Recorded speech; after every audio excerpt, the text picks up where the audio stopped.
Muy buenas noches, queridos amigos del Centro Cultural Babeque, amigos de Quilvio Cabral Achécar y de Amela Genao. Sean todos muy bienvenidos. Gracias por acompañarnos esta noche. Quilvio nos tiene hoy un paseíto por Pensilvania, en Estados Unidos. Vamos a conocer la ciudad de Gettysburg y vamos a ver por qué él dice que es una ciudad donde todo gira alrededor de una batalla. Buenas noches, Quilvio, bienvenido. Bueno, buenas noches. Bueno, señores, primero que nada, déjenme decirles que esto es una coincidencia, justamente, que la última presentación del año va a ser sobre un tema interesante, muy interesante, pero como un poco fuera de contexto por las alegrías de la Navidad, porque fue una batalla que se libró en Gettysburg muy decisiva y muy cruel como fueron las batallas de esa guerra o como son las batallas en sentido general. Vamos a empezar y vamos a ver cómo se van viendo las cosas.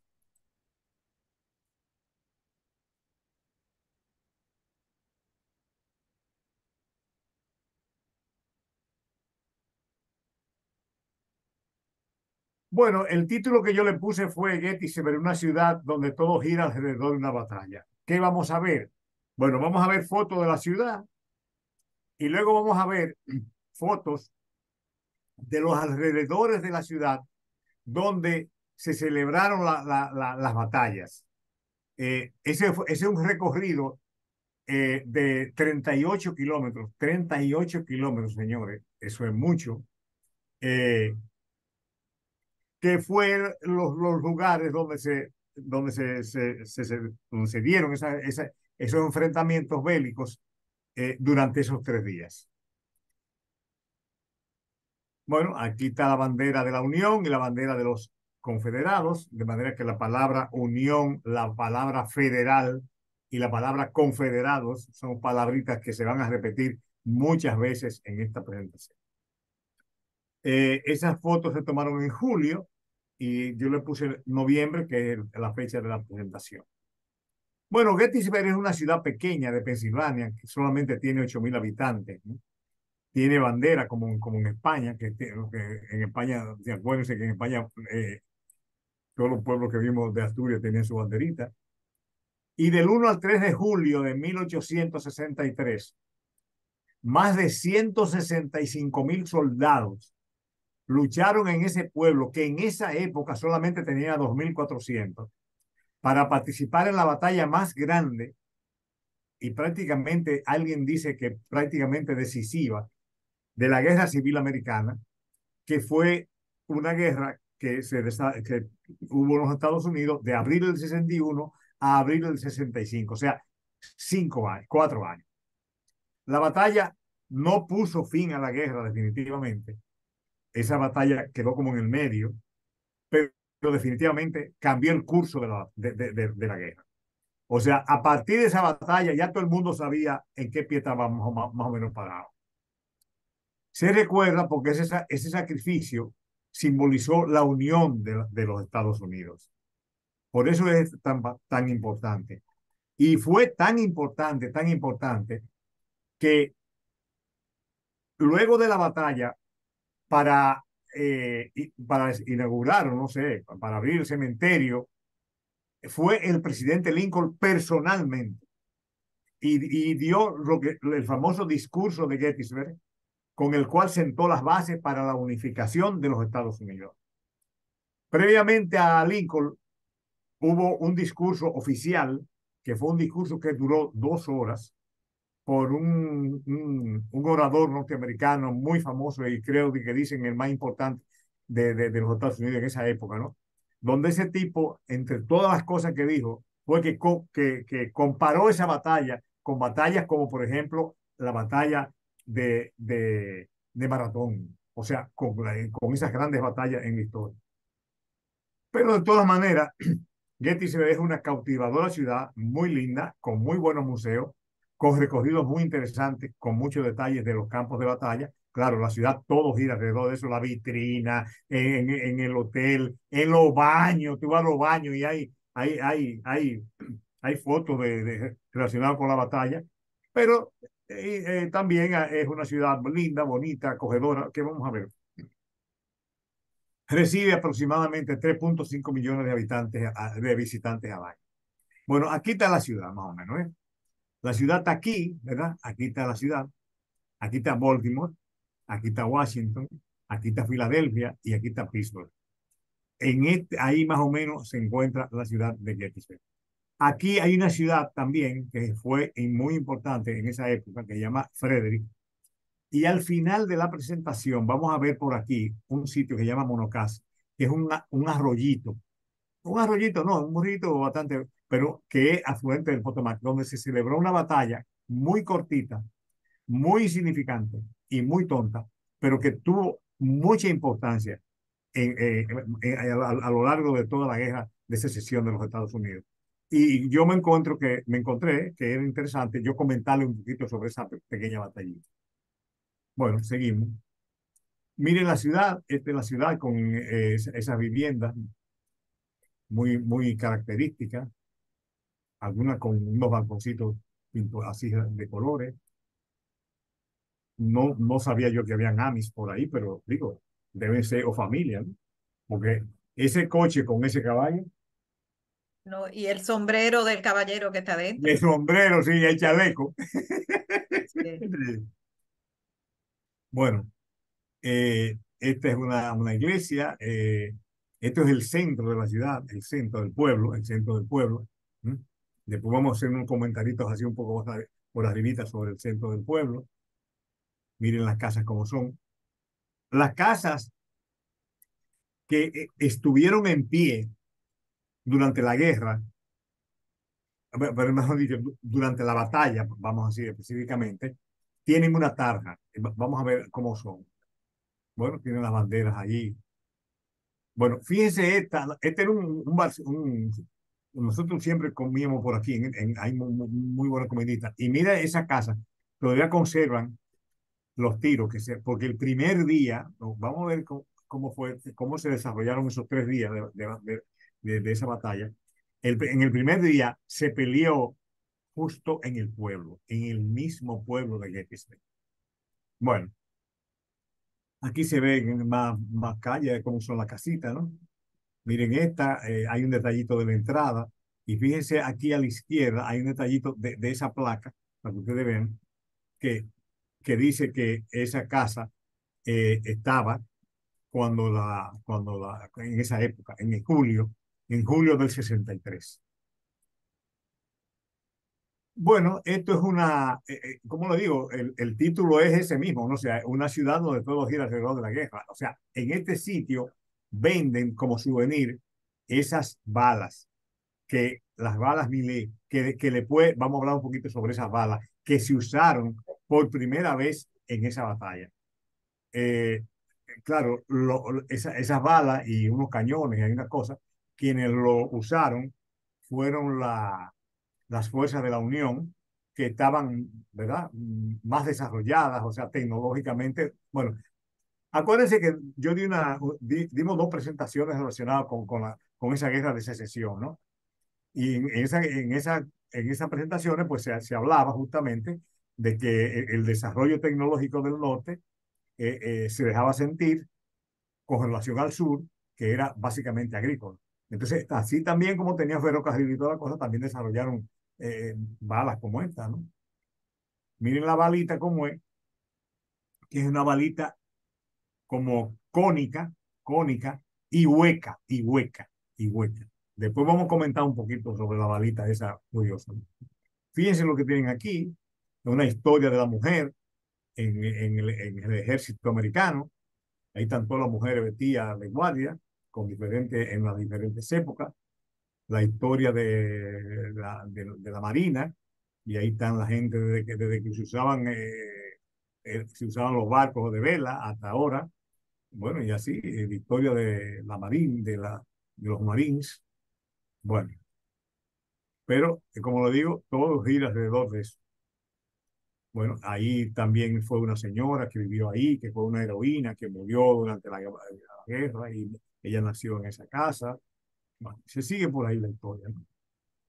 Pero como lo digo, bueno, aquí ese es el edificio de la biblioteca. En el edificio de la biblioteca está una escultura de Abraham Lincoln, y aquí abajo está el discurso de él. También lo vamos a ver más adelante, el discurso no lo vamos a leer, evidentemente, pero vamos a leer algunos pasajitos de ese discurso, que como les digo, solamente duró 2 minutos, pero que fue, para los americanos, tiene mucha importancia. Bueno, esa es la librería y que está enfrente, que está la cultura esa de Biblioteca. una biblioteca. Bueno, este es el Palacio de Justicia. Bueno, fíjense una tienda que venden Coca-Cola y también venden los cuadros de la cosa y los muñequitos y la pendejada, los tanquecitos de guerra y todo gira alrededor. Bueno,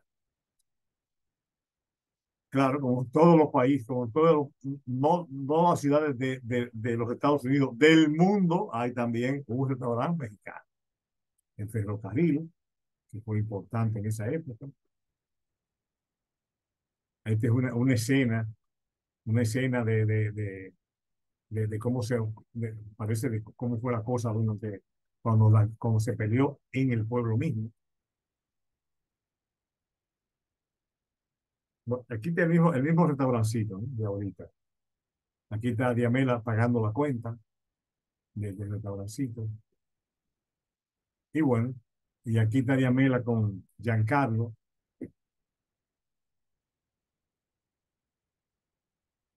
La foto tan invertida.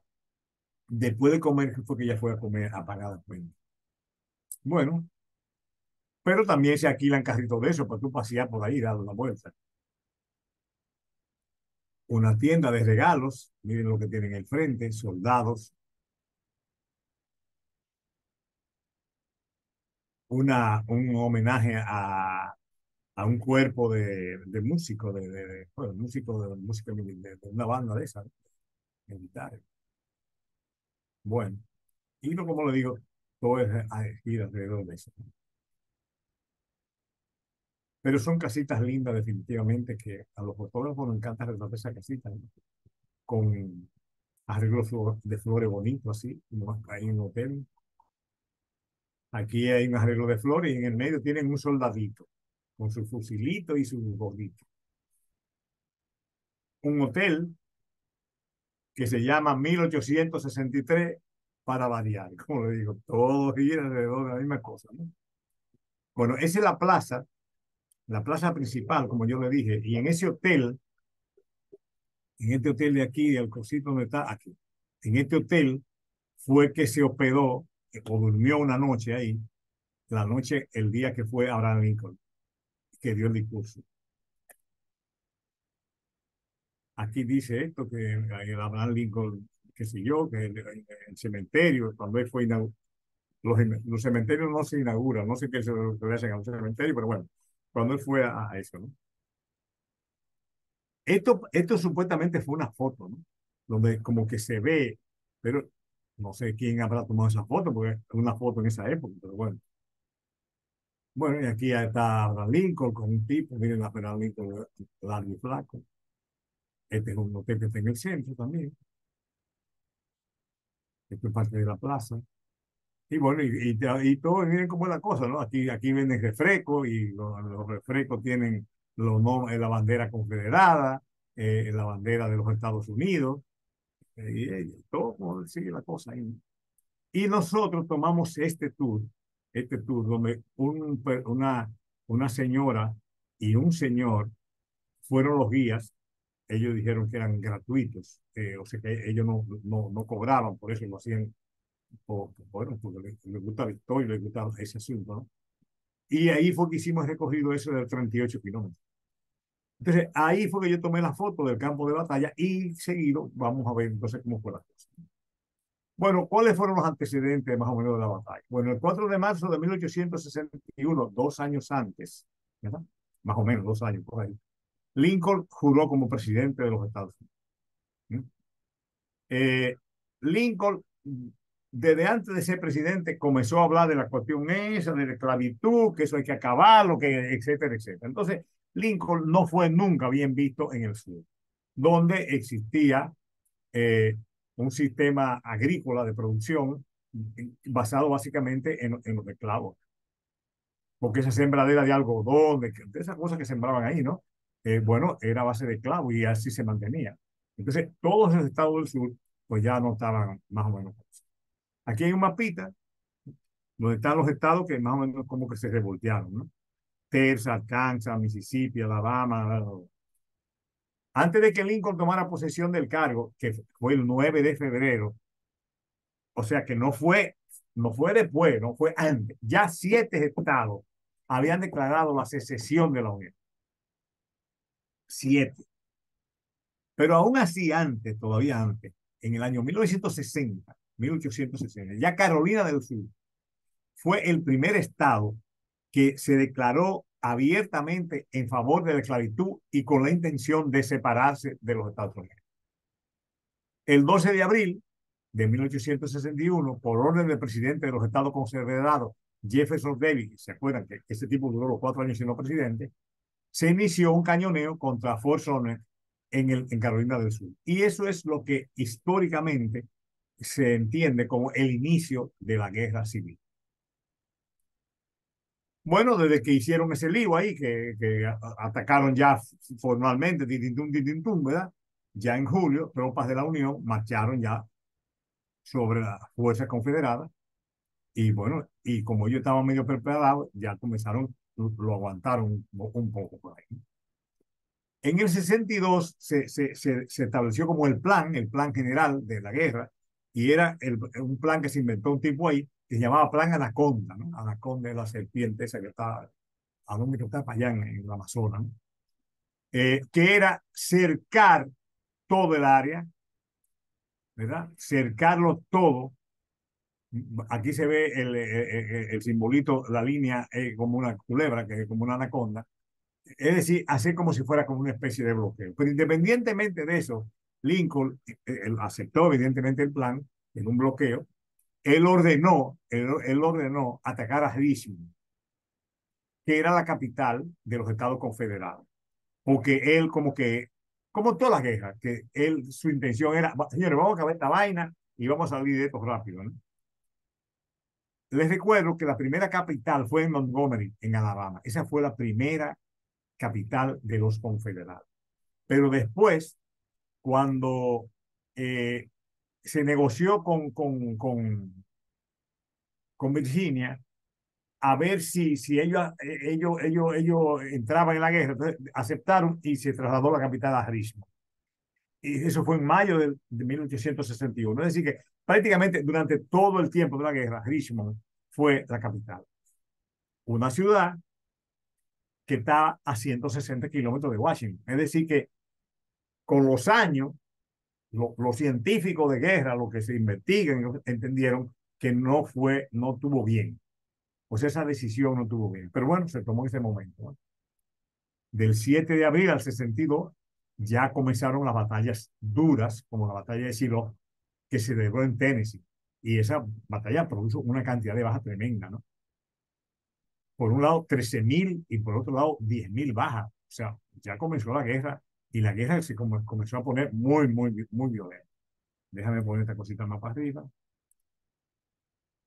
Ahí está. Cuando yo muevo esto, ahí deja de funcionar la cosa. Bueno, ya volvimos a ver. Entonces, el 1 de junio, el general Robert Lee toma el mando del ejército confederado de Virginia del Norte. Acuérdense que Robert Lee era un general muy, muy prestigioso, un tipo que se destacó enormemente en la guerra de los Estados Unidos con México, y era un tipo tan importante y tan considerado que cuando se armó el de pelote, Abraham Lincoln lo llamó a él y le dijo: yo quiero que usted sea el hombre que esté al frente de esa vaina. Y él dijo que no, y él dijo que no. Y se fue del otro lado. En agosto fue esa tremenda derrota en la que Lee le dio una pela a la gente de la Unión. Lincoln cambió entonces de general, que se enfrentó justamente en la batalla de Antietam en Maryland. Otra tremenda batalla en la que hubo muchos muertos y muchos heridos, y la gente como que ya comenzó a darse cuenta. En una de esas batallas hubo un fotógrafo, señores, los fotógrafos se ven un país en la vida, y ese fotógrafo tomó fotos de eso, y esas fotos las expuso en Nueva York, y ahí fue que la gente como que cayó en cuenta de que en los Estados Unidos estaba matando a todo el mundo, ¿no? Ese está considerado uno de los días más sangrientos en la historia de los Estados Unidos. Bueno, en enero del 63, ya Lincoln firma la Proclamación de la Emancipación. Acuérdense lo que era eso, ¿no? Esa fue una cosa que él estuvo diciendo que lo vamos a poner, que lo vamos a poner, finalmente la hizo, ¿no? Que fue justamente abolir definitivamente la esclavitud y que todos los negros que estuvieran en el norte iban a ser libres. Bueno, claro, ahí se armó una juidera, usted se puede imaginar, ¿no? Hubo creo que dos cordones o tres, no me acuerdo cuándo eran, que está muy bien definido en los mapas de los Estados Unidos, por donde pasaban los negros hacia el norte. Bueno, 3,5 millones en esa época se movieron para allá. Entonces, el 26 de enero, Lincoln pone al frente de los federales a un tipo apellido Hooker, que era un hombre de macana y un hombre que ayudó a elevar tremendamente la moral. Pero resulta que en abril se celebró esa batalla, Chancellorsville, bueno, que saben en inglés que lo pronuncien bien, que esa fue una batalla que se puede llamar la batalla perfecta. Ahí fue donde Robert Lee se dio a sentir en cuanto a su capacidad como de dirigir una guerra, de dirigir una batalla más bien, ¿no? Y Lee le dio una pela a Hooker y al ejército de la Unión de una manera, pero humillante, ¿no? Claro, eso hizo que Lee se le subieran los humos, como dicen en Pimentel, ¿no? A Lee se le subieron los humos y decidió, entonces, vamos para arriba, vamos para el norte, y bueno, y yendo para el norte, pues ahí sin quererlo, porque iban como a otra cosa, de que a ver si conseguían una bota, vamos a ver eso más para adelante, pues se armó de pelota en Gettysburg. Ahí fue que se armó de pelota. Eh,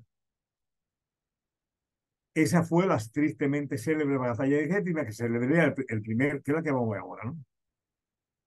Había un fuerte bloqueo en el sur, lo vimos con la cuestión esa anaconda que se llamó así, faltaban suministros, y una cosa tan tonta, hacían falta zapatos. ¿Sí?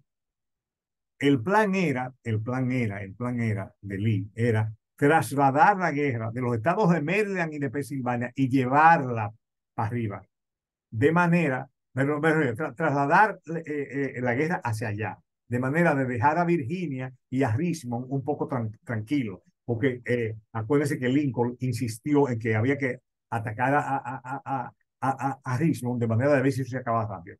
Subieron para arriba en ese puerto. En el verano del 1863, los confederados estaban en el mejor momento.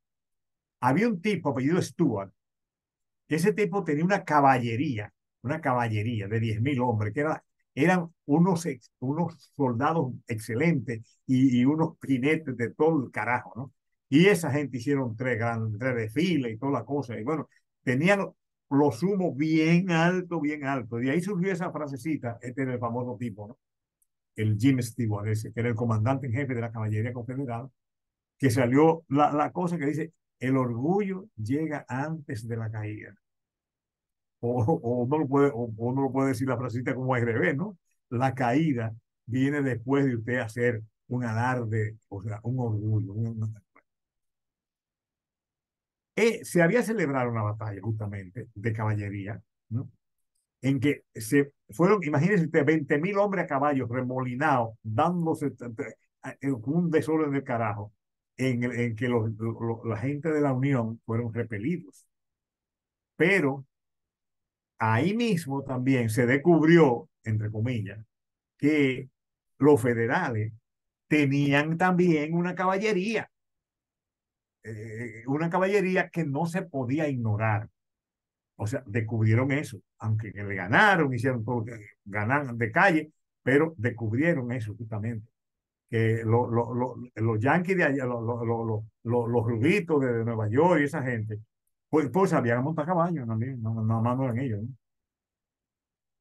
Esa prácticamente batalla marcó el fin del dominio de la caballería confederada, pues a partir de entonces la caballería federal comenzó a ganarse ellos mismos fuerza y confianza. Bueno, después de 2 años de triunfo para la confederación, un resumencito, Lee decidió, defendiendo a Richmond, no quedarse en Richmond defendiéndola, sino que se aventuró en irse para adelante. Él estaba consciente, es lo que dice la gente, ¿no? Lo que opina, ¿no? Que él estaba claro de que con eso él no iba a ganar la guerra, porque sabía que era imposible ganarle a la Unión, eso era imposible. Lo que él quería era, o sea, la intención era darle unos cuantos cocotazos al ejército del norte y conseguir un cierto reconocimiento internacional, de manera que los franceses y los ingleses lo tuvieran en cuenta y los reconocieran, lo cual nunca, nunca, nunca, nunca ocurrió. Y por eso fue que se le pichó la goma, evidentemente, ¿no? Porque todo ese esfuerzo era para eso. Esa era su intención. Claro, como digo, no, él sabía que no iba a ganar, pero por lo menos eso. Lee era un tipo, era un comandante, bueno, ya yo hablé un poquito de él, ¿no? Los soldados luchaban más por él que por la misma causa, o sea, luchaban más por él que, vamos a decir, por la causa confederada. Él sabía muy bien que no iba a vencer en el campo de batalla. El plan era desgastar el ejército del norte y que Lincoln perdiera votos y perdiera las elecciones, lo cual no sucedió nunca. Pero, como te digo, ¿no? Es así la cosa, ¿no? Lee salió para el norte con 25.000 hombres para allá. 65.000. Sí. Hay algo interesante también, curioso, que yo lo encontré por ahí. Era que Lee estaba pasando unos momentos difíciles en esos momentos. Un hijo de él había sido capturado y estaba preso por la fuerza de la Unión. La nuera que él adoraba, acuérdate que Lee estaba casado con una, creo que era nieta, sí, era nieta de George Washington, ¿no? Muy enferma. Ya comenzaron a aparecer los problemas cardíacos que luego sufrió cuando ya contaba viejo. Y aparte de eso, había tenido recientemente una caída de un caballo y eso lo hizo andar como medio cojo y medio dolorido. Es decir, que estaba pasando un momento medio complicado. Stuart, o sea, el tipo, el jefe de la caballería, obtuvo el permiso de Lee para atacar con su caballería las líneas del norte. Pero ese tigre, como te digo, era papá Dios montó a caballo. O sea, digo, soy yo exagerando, ¿no? Pero el tipo muy orgulloso. Se fue adelante y cuando vino a ver, Lee lo perdió. Lo cual era muy grave, porque en esa época no había internet. En esa época no habían teléfonos inalámbricos. En esa época no, la comunicación, o sea, la información la daba la caballería. Porque un tigre iba a caballo huyendo y decía más o menos cómo era la situación. Un hombre a pie no puede hacer eso. Entonces, ahí Lee perdió esa comunicación con él y eso le afectó mucho porque, como vamos a ver un chingo más adelante, Lee avanzó ciego. Ciego porque no sabía para dónde iba. A los generales les gusta, por otro lado, elegir el campo de batalla.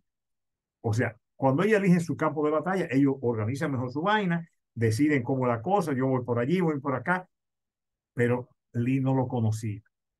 Lee no solamente no lo conocía, sino que tampoco pudo contar con la caballería para que le informara. Mientras tanto, Meade era de Pensilvania y conocía muy bien el terreno, y lo conocía muy bien el terreno. Me sigue tapando la cosita ahí abajo diciendo el crédito, no, no me acuerdo lo que dice ella. Lee, bueno, este es el parque, como lo digo, un parque enormemente grande. El recorrido en el autobús duró prácticamente el día entero y bueno, y fueron 38 kilómetros, ¿no? Bueno, yo voy a tener que mover esto un chin para arriba, vamos a ver si funciona. Aquí se ve bien, ¿eh? Bueno, pero yo no lo leo. Los, los primeros ataques federales se produjeron el 30 de junio, o sea, un día antes, aunque oficialmente la batalla comenzó el otro día, ¿no? Ese día en la tarde, un muchachón, un carajito de eso, ¿no? De un federalito de todo, andaba por ahí brujuleando vio unos tigres que venían del sur y le tiró unos tiros, ¿no? Y ahí se armó como un rebusito, pero eso no pasó de ahí, ¿no? El primero fue el 1 de julio. Eso es lo que ahí es que todo se entiende que fue el primer encuentro formal. Como ustedes ven, ese recorrido que nosotros hicimos se puede hacer en un autobús cerrado con aire acondicionado, se puede hacer con un guía particular, se puede hacer con un carro particular, con una cosita que te venden y tú lo pones en tu teléfono y en el teléfono te van describiendo todo, ¿no? Se puede hacer en motor, en una motocicleta, o se puede hacer en bicicleta, o se puede hacer a caballo. De todas formas, ahí hay toda la manera del mundo de hacer esa cosa, ¿no? Claro, son campos que están en producción, ¿no? Ahí hay una cosa sembrada que yo no sé lo que. Si fuera aquí yo diría que caña, pero se parece la caña, porque es caña, ¿no? Pero hay algo. Pero aquí están esta cosa y eso está lleno de monumentos por todos lados. Bueno, ese primer día se reunieron en esa ciudad, en ese pueblecito, 15.000 soldados, 83.000 de la Unión y 75.000 confederados. Está considerada la cifra más alta alcanzada en el suelo de los Estados Unidos. 150.000 soldados, suerte que lo ciento podemos leer. cincuenta mil soldados. ¿Sí? Por pura coincidencia, eso fue una chepa, un grupo de confederados iban a Gettysburg a comprar zapatos, porque la mayoría de esa gente iban descalzos, pero en lugar de encontrarse botas, se encontraron con un batallón de la caballería de la Unión y ahí se armó de pelote de los patos, ¿no? 5.000 soldados confederados a solo 5 kilómetros del pueblo y a las 8 de la mañana se toparon con esa caballería. Era nada más y nada menos que el ejército de Potomac que recibió todo el apoyo, todo el apoyo de Abraham Lincoln. Eran solo 2.700 hombres, pero estaban armados con rifles de repetición. Esa vaina no se conocía en el sur. Como le digo, la técnica, la tecnología ayuda en la guerra, ayuda bastante, ¿no? Un rifle de repetición era un rifle que hacía tú y tiraba 2 tiros de un fuetazo.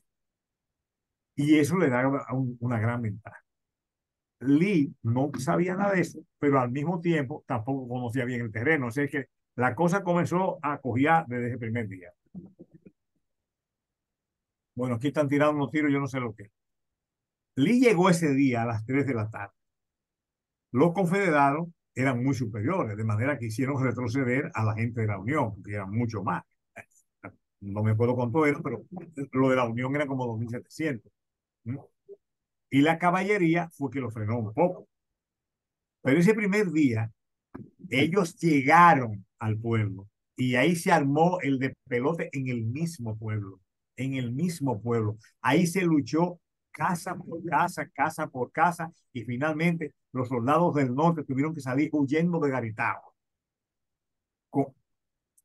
Pero ellos agarraron y se fueron a unos sitios que están alrededor de Gettysburg. Ahorita lo vamos a ver ahorita, ¿no?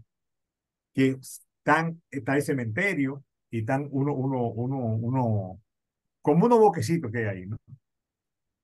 Y, y entonces subieron para allá arriba y se atrincheraron un poco allá arriba.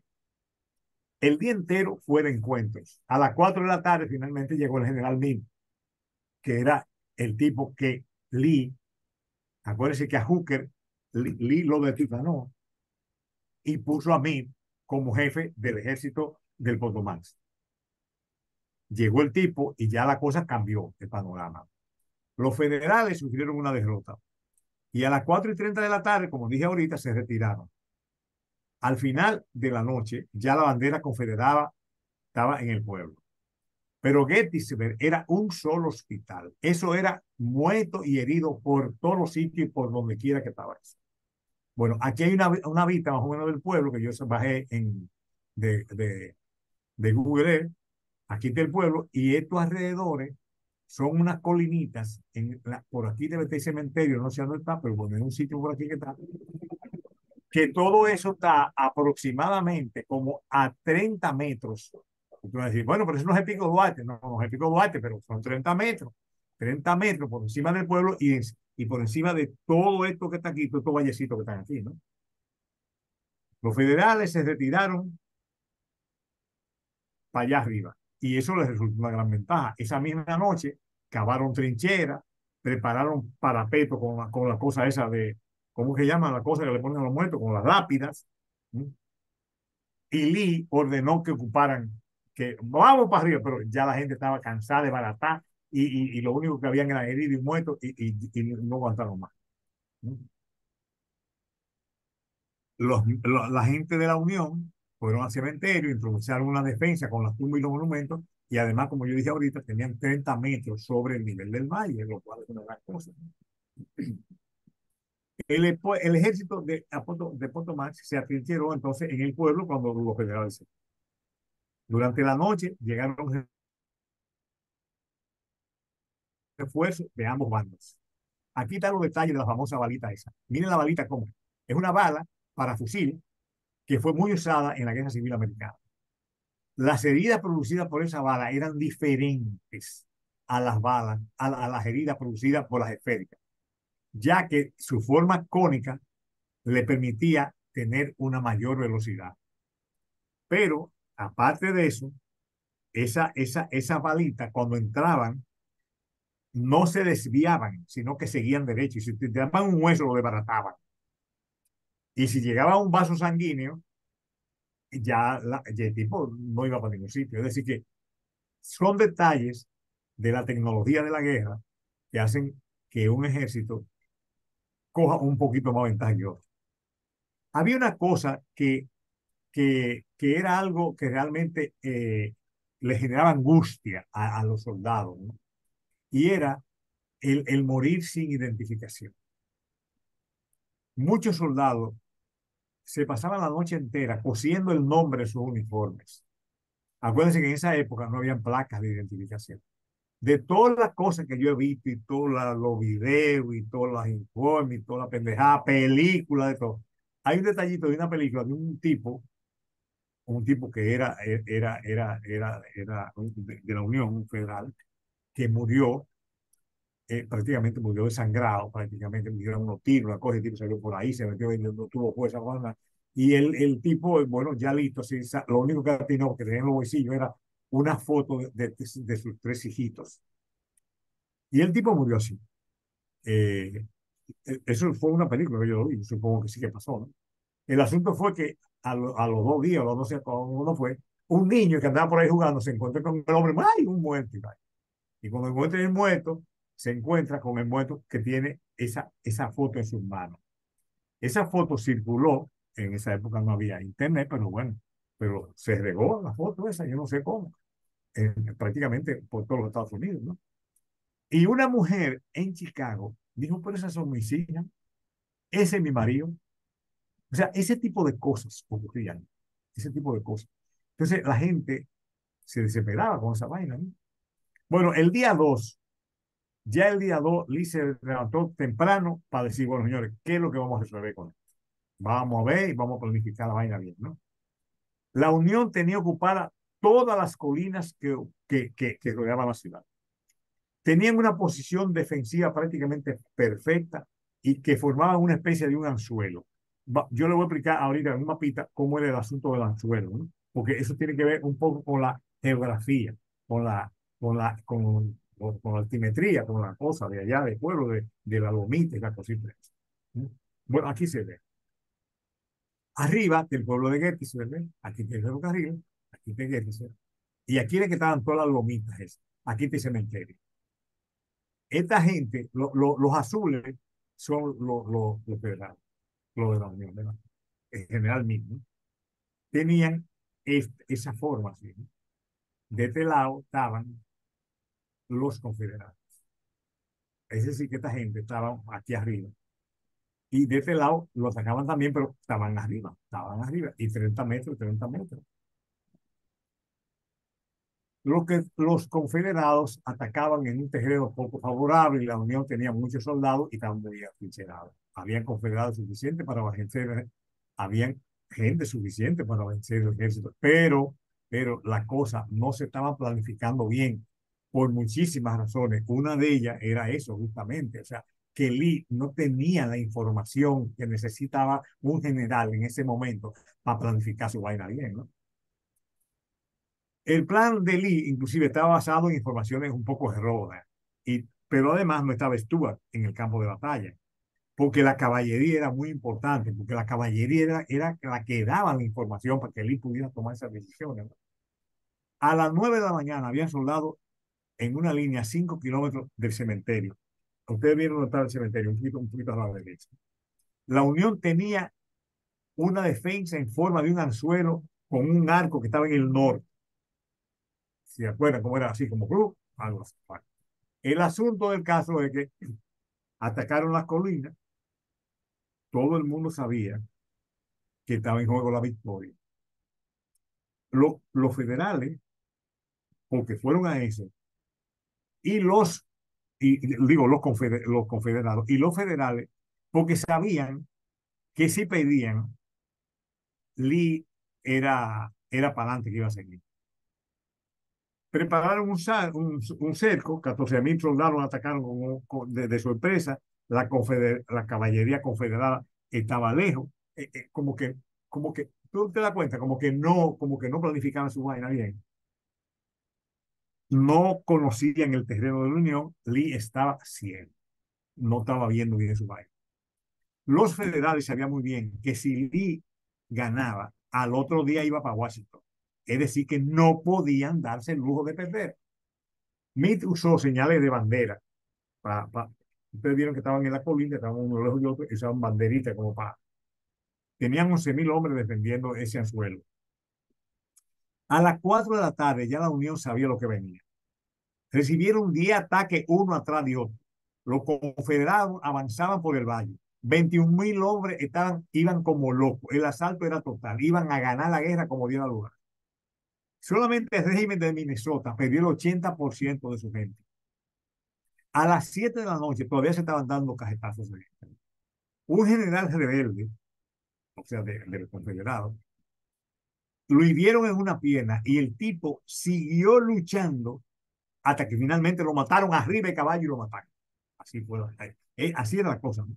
Habían muertos y heridos por todos lados. 16.000 habían cargado entre muertos y desaparecidos, ¿no? Los confederados finalmente rompieron el cerco y pudieron subir un poco al cementerio y nada más se oía el grito de esa gente. Pero ya sé que ahí mismo en el cementerio habían 20 cañones, mil envíos, 8.000 soldados más de refuerzo y limpiaron el cementerio. A las 8 de la noche, Lee vio que había una brechita. Habían 1.400 federales y 4.000 confederados. Fíjense que siempre los confederados eran más. Avanzaron sobre ellos. Todos sabían que se iban a morir toditos, porque esa era prácticamente la última batalla. Avanzaron con toda la baja del mundo. A las 10 de la noche todavía, a oscura, tanteando, se tiraban tiros a los locos, eran, ¿no? Y finalmente, pues, tuvieron que retirarse todo el mundo, porque ya no aguantaba más, estaba todo el mundo desbaratado. Esos son monumentos que hay ahí en el sitio. Y luego viene el día 3, que fue el último día. Ese día Lee decidió jugárselo todo. Necesitaban una victoria a como diera lugar. Recibió unos refuerzos comandados por un tipo que era loco, pero ustedes verán que era loco, que era el general Piquet. Y decidió emplearlo en una carga para destrozar las líneas unionistas. Piquet tenía 160 cañones, oiga, 160 cañones, y 12.000 hombres de infantería. Y decidió usarlo. Este es el hombrecito. Miren la carita. Ha pasado la historia con ese ataque que dio como la carga de Piquet. Fue un disparate, pero fue un alarde de bravura, de pantalones apretados, como no ha habido nunca, yo creo, ha habido poco en la guerra. Siempre, bueno, en la guerra siempre hay gente apretada. Ese fue el hombre. Bueno, durante los 2 primeros días hubo muchas bajas de los federales, o mejor dicho, hubo más bajas de los federales que de los confederados. Bueno, a las 5 de la mañana en Cops Hill, aquí arriba, ahí arriba, sé que cementerio, ahí se encontraron un grupo a pelear entre ellos. Y para que ustedes se imaginen el de pelote que había, vamos a decir, de cosas. Ahí habían soldados del estado de Maryland, del lado confederal y del lado de los federales, peleando entre ellos mismos, entre ellos mismos, entre ellos mismos. No era que era un estado contra otro estado, no, de un mismo estado había gente de los dos bandos y ahí todo el mundo se amaba. Bueno, también los federales usaban un cañón de cilindro liso que habían desarrollado hacía 2 años y como era liso, muy bien pulido, la velocidad con que salían las balas, los pelotes, eso, era más rápido y un disparo de eso podía matar prácticamente hasta 10 hombres, ¿no? Bueno, ese día se produjo un duelo de artillería donde habían 230 cañones de un lado y de otro. Los confederados lanzaron un enorme ataque con sus 14.000 hombres al mando del general Piquet. Al mediodía, la artillería confederada comenzó a bombardear posiciones unionistas sin que pudieran tener daño, sin producir una gran cantidad de daño. A la 1 fue la ofensiva total en la que se involucraron todos, 12.000 hombres. Imagínense, en ese grupo estaba un sobrino del presidente Davis, que era el presidente de la Confederación. Se llevó a cabo una operación muy bien pensada y muy bien organizada por él. 160 cañones en una línea de 3 kilómetros, la mayor artillería en toda la historia de los Estados Unidos. Del otro lado, 100 cañones, del otro lado esperando los otros 100 cañones. Y esa vaina comenzó tiquitún, tiquitún, tiquitún, tiquitún, tiquitún, que duran 90 minutos de un solo portazo.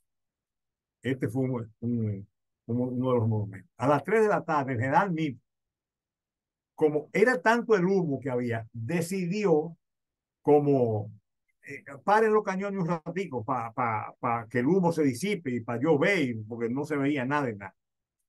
Y los confederados entendieron que era que se le habían agotado las municiones y comenzaron a avanzar por esa sabana y para allá, para donde estaban las colinas esas. Imagínese usted. Avanzaron 1.500 metros, 1.5 kilómetros, con la artillería de la Unión esperando ahí arriba. Eso fue la masacre de las masacres. Esa fue la famosa carga de Piquet. Eso fue un despelote total. El ruido de los cañones prácticamente le explotaba los oídos a todos los artilleros. Hay quienes dicen que el sonido se oía a 65 kilómetros de distancia. En eso llegó Stuart, pero ya llegó. Ya para qué. Ya para qué. Piquet perdió prácticamente a todos sus oficiales, a todos, menos uno, menos uno. Pero finalmente llegaron en un acto de heroísmo extremo allá arriba. Pero 3 gatos llegaron, yo me imagino, ¿no? Esa fue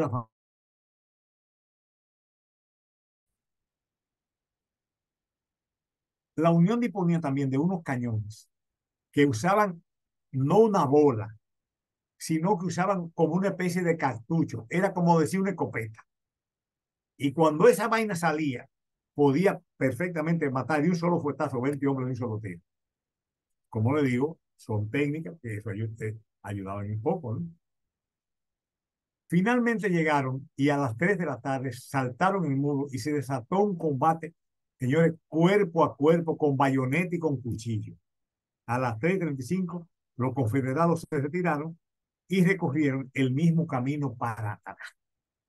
Eso fue la masacre total. En esa operación, nada más, del grupito de Piquet, murieron 5.600 soldados. Murieron, no desaparecieron. O sea, el 30% de los soldados que iniciaron la batalla. Hubo un 50% de baja, prácticamente un tercio de todo el ejército de Lee. Cuando cuando viene de allá para acá, Lee le pide a Piquet que preparara su división para posiciones defensivas. ¿Y qué es lo que le respondió? Pues general Lee, yo no tengo división, eso se acabó. La batalla continuó durante toda la noche y al otro día. Finalmente, Lee ordenó la retirada. Cuando regresaron en el camino, Lee aceptó humildemente y dijo, toda esta vaina, yo tuve la culpa de eso. Ahí se supo que la guerra estaba prácticamente perdida. La guerra duró 2 años más. El sur nunca se recuperó de esa pérdida. Nunca. Lee, con su ejército debilitado, vuelto un cebo, desbaratado todo el mundo, se retiró. Y para que ustedes vean, señores, que había honor en esa época había honor, había honor. Él se retiró con sus tropas sin ser molestados por las también tropas de los federales que estaban también desbaratados, pero lo dejaron ir, tranquilo. Había honor en esa época. Ahora estamos medio caso. Hay monumentos todavía ahí, ¿no? Bueno, ahora mismo eso está lleno de manzanas, miren qué belleza.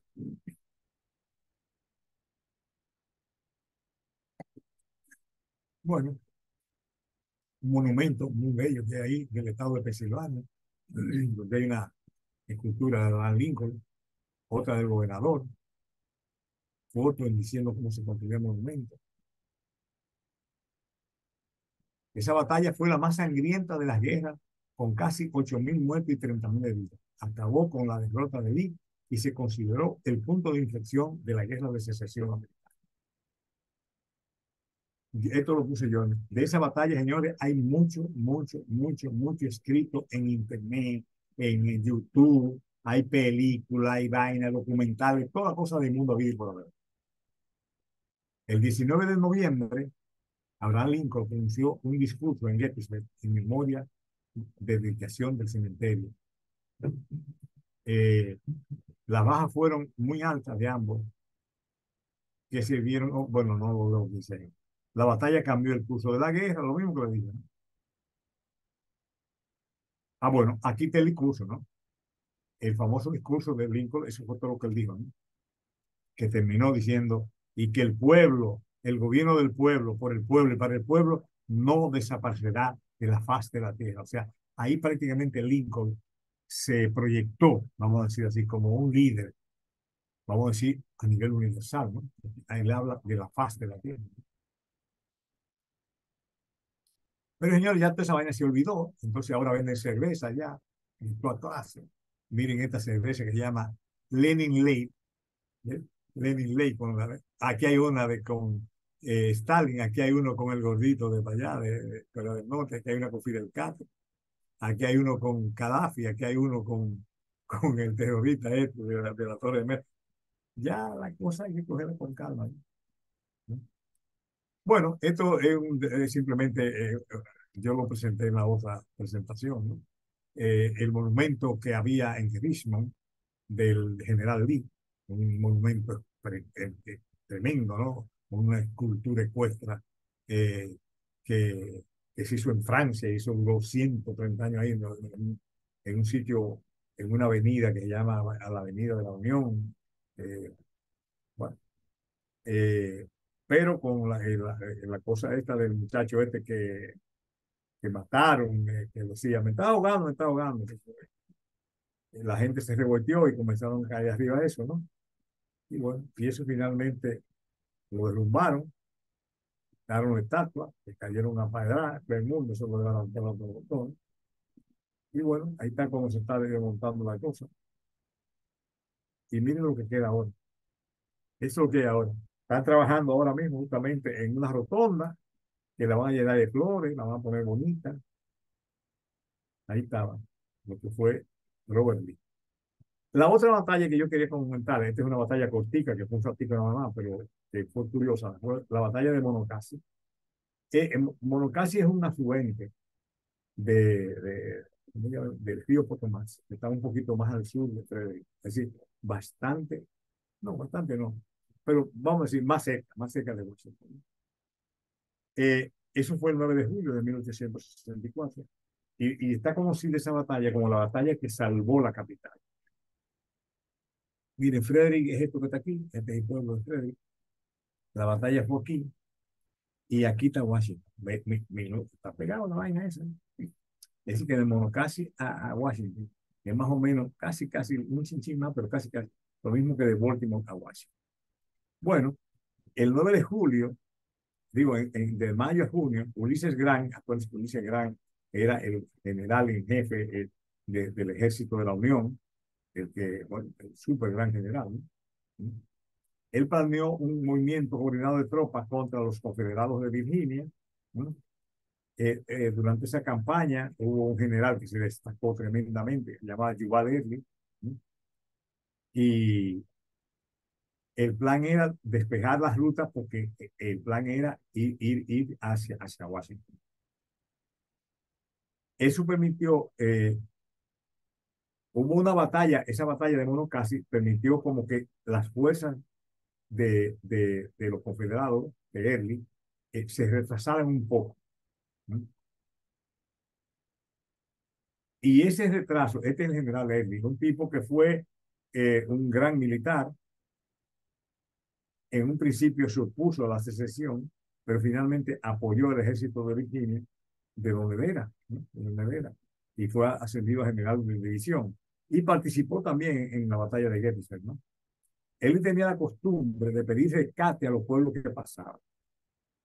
Estaba a solo 60 kilómetros en el pueblito de Frederick, los rodeó y pidió que le dieran $200,000 si no entraba a la ciudad y la arrasaban. Como era mucho dinero, ellos recogieron unos cuarticos ahí, el equivalente prácticamente a 12 millones, y él tuvo que esperar prácticamente un día para que los habitantes pudieran hacer esa colecta. Eso, y el tiempo que perdió en una batalla con el general Wallace, le permitió justamente, este es el general Lewis Wallace, que fue un abogado, militar, político, diplomático y escritor, que se destacó luchando justamente con el ejército de la Unión.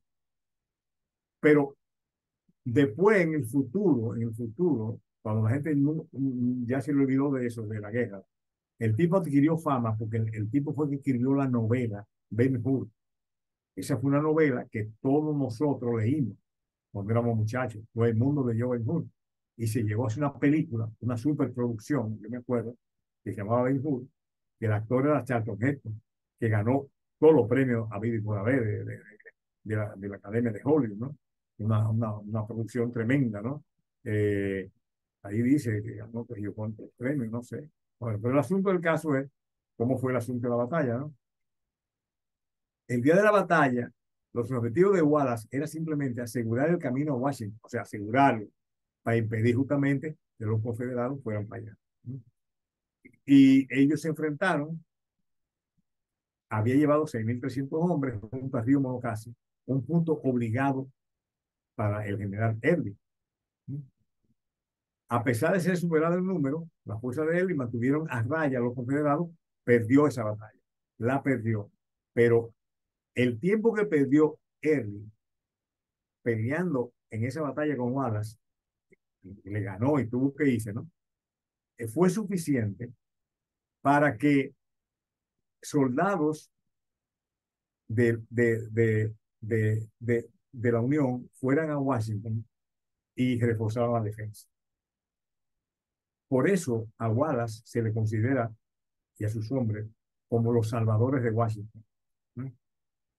Ese día que se perdió para cruzar ese río, bastó simplemente para que el general Ulises Grant tuviera tiempo para llegar a Washington.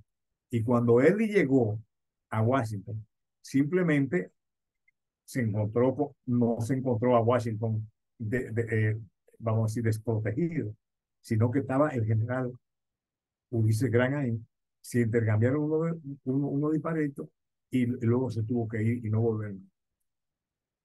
Pero además de eso también fue una batalla importante porque después de esa batallita, que fue una tontería, todas las demás batallas, todas a partir de esa fecha, se desarrollaron en tiempo de los confederados, todas las demás batallas. Bueno, esto es reflexionando sobre los acontecimientos, el general Grant elogió los esfuerzos de Wagner y destacó el mayor esfuerzo, el mayor beneficio que se obtuvo justamente por el retraso que tuvo la gente. ¿Verdad? Por cierto, para que no se quede el cuento sin terminar, los habitantes de Frederick recuperaron el rescate que le devolvieron su cuarto en el año 1951, es decir, 87 años después. Y bueno, y ya no sé qué van a hacer con su cuartico, pero se lo devolvieron. Señores, yo sé que fue dura la cosa esta presentación, a mí me dio mucho trabajo, no, ustedes se lo pueden imaginar, ¿no? Prepararlo, pero me entusiasmé y la verdad que se pone a leer cosas de esta gente. Bueno, pues de esa batalla que fue una cosa muy importante, ¿no? Para esta Muy, América. muy bueno, Kilvio, muy bueno. Bueno, señores, Felicidades. yo pensaba, pero ya, yo le prometo ya que de enero en adelante, ¿m? Yo le prometo que de enero en adelante vamos a ver fotos bonitas, historias bonitas, puentecitos lindos, mucha vaina de Mickey Mouse y tirirín, tin, tin, tin, vaina así. Y no este de pelote con el que estamos despidiendo el año. Entonces, Kilvio, en esa ciudad, básicamente uno lo que ve es cañones. eh, No, hombre, no hay muchísimos barcitos buenísimos ahí. ajá. Usted bebe los tragos ahí, pero mira, Pero los souvenirs son todos bélicos y... no, mira, óyeme, en el mismo hotel que nosotros estábamos en un hotelito de esos hoteles que tienen abajo una cosita, como una salita para los desayunos, ese es lo clásico que hay en los Estados Unidos, ¿no? Que por la mañana ponen un desayuno buffet y que todo el mundo desayuna ahí. Eso lleno también de fotos de esas cosas, por todos los lados. Los pasillos del hotel, hasta en los baños tienen todo gira alrededor. Pero definitivamente, bueno, no, se pasa muy bien el pueblecito, no es que tampoco uno va a salir traumatizado de ahí, ¿no? Y los salones para hacer reuniones y eso, todos tienen nombre de así, de Ah, Lee, de fulano, de déjeme todos. decirle, los salones de los hoteles, por lo menos del hotel que nosotros estamos, que estamos ahí, que tienen nombre, habían nombres de generales confederados, para que ustedes sepan. No, nada más no Una, era, o sea, que ellos respetaban un poquito la memoria esa, ¿no? una cosa No que era yo solamente generales de la Unión, no. Ahí habían generales confederados que tenían nombres de habitaciones que tenían eso ahí. una Kil- cosa, Kilvio, una cosa, perdón, que yo quiero que tú comentes, como que a mí me llamó mucho la atención, también era que originalmente habían como unas torres que tú subías para tú ver todo el campo de Ah, claro, batalla claro, claro, claro, y claro. toda esa cosa la han quitado, porque ya ellos no quieren que recuerde la gente, como que tenga tan vivo ese enfrentamiento que hubo ahí por la división de los confederados y los de la Unión, sino como que pasa todo ya como un cuento histórico, pero nada como que te haga a ti que vuelvas otra vez tú a mirar desde allá arriba y aquí para acá, todo eso lo han tumbado, Kilvio, ¿tú me estás oyendo? Sí, todo. perfectamente, Manuel. Te felicito, sinceramente. No relaje, Manuel, de verdad. Porque mira, recolectar toda esa información, eso es un trabajo, Kilvio. Fue un trabajo, Manuel, fue un trabajo. Eso Así es mismo fue. Yo creo que no hay que. Es fácil darse cuenta de que me dio trabajo en esa vaina. Eso es claro. una cátedra, eso es una cátedra, Kilvio. ¡Comadre! ¡Cuánto gusto de verla usted ahí, Dios mío! ¡Cuánto Yo he gusto de estado aquí verla! oyendo, eso es una Y cátedra, eso es meter una cosa meter toda esa mundial. información en una hora. Déjame decirte que a mí el No, estómago, sí, exacto, meterlo en revisándolo, una a mí el hora. estómago como se me quería salir, porque era como que, ay, y el otro, y venir para acá y subir la colina y para aquí, qué perdía yo me daba. Silvio, José, y eh, no, y que para que la cosa fluyera, también tuve yo que darle mucho para adelante y mucho para atrás para que la vaina fluyera, ¿tú entiendes? O sea, que pasó esto y después lo otro y después lo otro, y volverlo a ver y volverlo a ver. Silvio, un trabajo extraordinario hiciste de un tema muy complejo, inclusive hoy en día. Sí. Eh, Quiero hacer uno o dos comentarios. Primero, una vez más felicitarte por ese trabajo, una cosa extraordinaria. Aquí en las universidades hay estudios sobre la guerra civil y tú puedes hacer una maestría en la guerra civil norteamericana o puede hacer un PhD y entonces te ponen de director del departamento de la guerra civil norteamericana. Las ramificaciones de la guerra civil norteamericana todavía se sienten en los Estados Unidos. Un ejemplo es, creo que hace 2 años se descubrió que hay un evento, una fecha que fue de junio 19, que en inglés le llaman y le pusieron Juneteenth, una combinación de junio y 19 y lo aglomeraron en la palabra Juneteenth. Juneteenth significa que Texas, cuando acabó la guerra civil, entre comillas, porque todavía se siguen las ramificaciones, no le dijo a los esclavos que la guerra civil se había terminado y siguieron usando a los esclavos, si mal no recuerdo, por lo menos 2 años. Y un día los esclavos de Texas, de Oklahoma, descubrieron que ya no eran esclavos desde hacía 2 años. Y eso hoy lo declararon día feriado para el gobierno norteamericano. Esas son las barbaridades y las ramificaciones de la guerra civil que se celebra ya el 19 de junio. Eso es lo más grande que yo me he encontrado, que se acabó la esclavitud, entre comillas, porque la esclavitud... Entre comillas, sí. Sí, no, entre comillas. Sí, y sí. no se lo dijeron a esta gente Sí. por 2 años y eso se ha declarado día feriado. Este país, los Estados Unidos, nunca ha tenido una guerra civil ni ha enfrentado una guerra en el terreno de los Estados Unidos, excepto la guerra civil. O sea que cuando hay una guerra como la tenemos ahora en Ucrania, en Israel, en Gaza, en los países Sarajevo, aquí no se dan cuenta de lo desastroso que es una guerra, porque no la han experimentado. Aquí no se sabe, aquí prendemos la televisión y es como una novela, ven una película, ay, mira, se están matando, no pasan de ahí, porque, por ejemplo, en Santo Domingo, la más reciente fue la del 65, tenemos el 30 de marzo, tenemos el 19 de marzo, la guerra de Santo Mes, y muy bien, pero aquí no, aquí la tuvimos en Vietnam, aquí la tuvimos en el Medio Oriente, ahora está otra vez en el Medio. Aquí no saben ni sienten lo que es una guerra civil, peleando un sector del país en contra de otra. Y aquí no lo saben, aquí no lo sienten. Tú le hablas y se pierden. Entonces, como tú dijiste, hay muchísimas películas. Yo tengo una cantidad de libros sobre la guerra civil y hay carreras académicas en la guerra civil y tu trabajo ha sido extraordinario. Es muy difícil eso, muy A difícil. mí me han recomendado libros, cantidad de libros buenísimos. Hay un cura aquí, que es amigo de Rosalina, que es Manolo Maza, ¿no?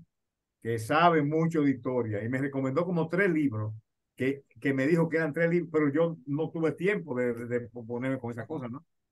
Porque yo me concentré más para esta presentación en esa batalla nada más. Pero es que esa guerra tiene mucha tela que cortar, Rafaelito, porque mira, esa vaina de Sherman, ese recorrido que hizo Sherman desde Atlanta hasta llegar al mar, eso tiene mucha tela. Sí. Silvio, tú hiciste 2 presentaciones, una primera Bueno, parte y una para la segunda guerra parte tuve que hacer 2 presentaciones, claro. de la guerra.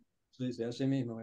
Y eso del junio 19 ha sido una bofetada reciente. Yo voy a averiguar un poquito eso. Y se llama Juneteenth, una sola palabra, junio y entonces 19, pero le Yo dicen... voy a averiguar de eso. Y recuérdame el nombre de la persona reciente, la de I Can't Breathe, que andan con los poloches, ¿cómo se llama el muchacho? Floyd. Floyd, Ah, sí, ese mismo, exactamente. sí. Que Floyd. por eso fue que quitaron la estatua de él. Y ahora el policía que mató a Floyd con la rodilla en el pescuezo del pobre hombre, lo han apuñalado en la cárcel y está en un hospital. Otros prisioneros No le me dieron digas. 2 o 3 y por poco lo matan.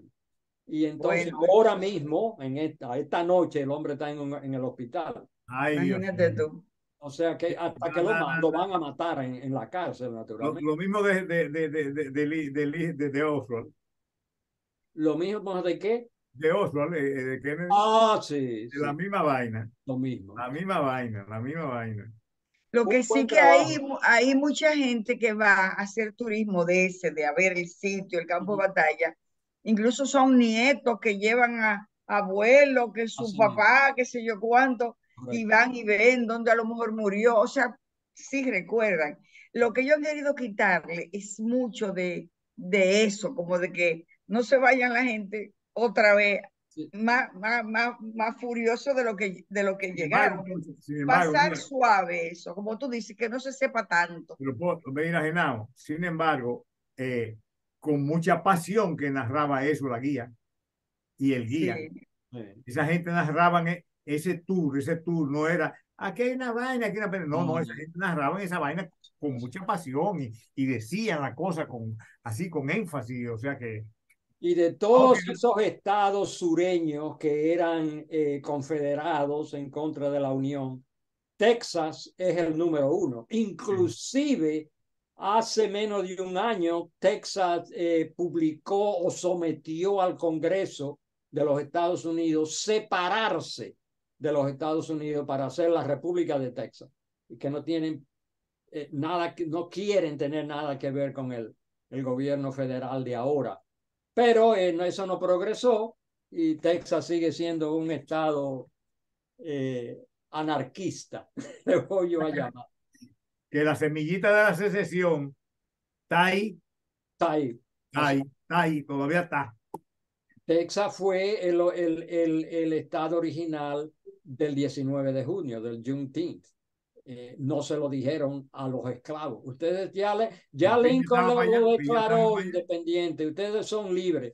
2 años pasaron con eso y no se lo dijeron. Y tú estabas allá. pero en el sur se siente, tú ves banderitas en Así, casa y todo, oh, banderita confederada. sí, sí, sí, completamente, completamente. Bueno, Silvio en es el crucero que nosotros extraordinario. hicimos, yo retraté casa con bandera confederada. Oh, naturalmente. ¿Tú lo viste? Sí, sí, Cuando sí. yo hice la foto del crucero ese que yo hice por el Mississippi, yo retraté casa con bandera confederada.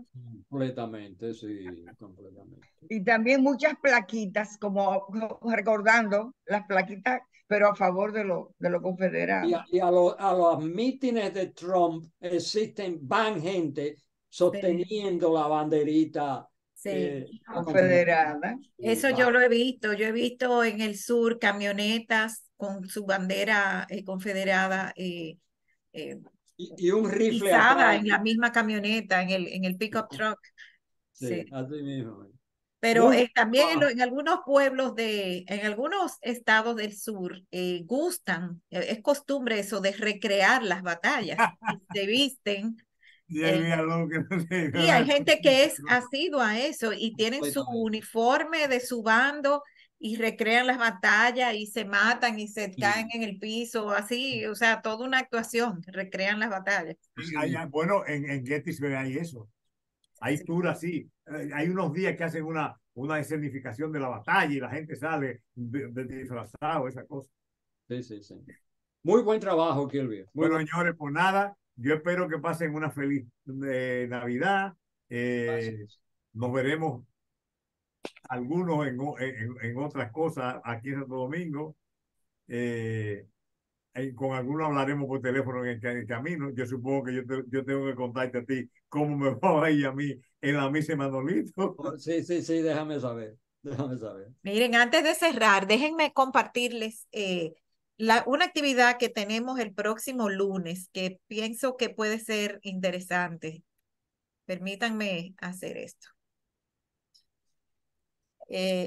Fíjense, el lunes vamos a tener a una psicóloga especialista en duelo y ella, perdón, que estoy tratando de quitar esa barra. Okay. Ella es una especialista en duelo que nos va a hablar un poquito de cómo navegar esos sentimientos de tristeza que algunas personas sienten durante las épocas festivas, que es bastante más común de lo que uno cree, sea porque la persona ha tenido una pérdida reciente y las celebraciones les remueven esos sentimientos, o sea porque hay gente que se siente muy sola cuando ve mucha celebración a su alrededor.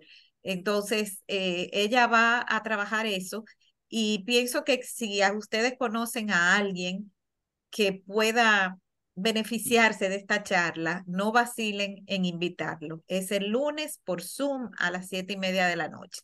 El enlace lo pueden encontrar en el perfil de Instagram del Centro Cultural Babeque. Y anunciarles también la próxima película que, como les he dicho antes, no la vemos, sino que la comentamos. Deben verla por su cuenta. Es una película española, trata de un drama entre madre e hija y se llama La enfermedad del domingo. Esto será el martes a las 7:30. Entonces, de parte nuestra, no nos queda más que darle las gracias por su compañía y especialmente a Kilvio y a Diamela por siempre compartir con nosotros sus experiencias. Muchas gracias, que tengan feliz resto de la semana. Gracias a ustedes. Pues nada, nos vemos entonces también. Bye bye. Sí, yo te quiero ver de Bye. verdad con esa madre, eso.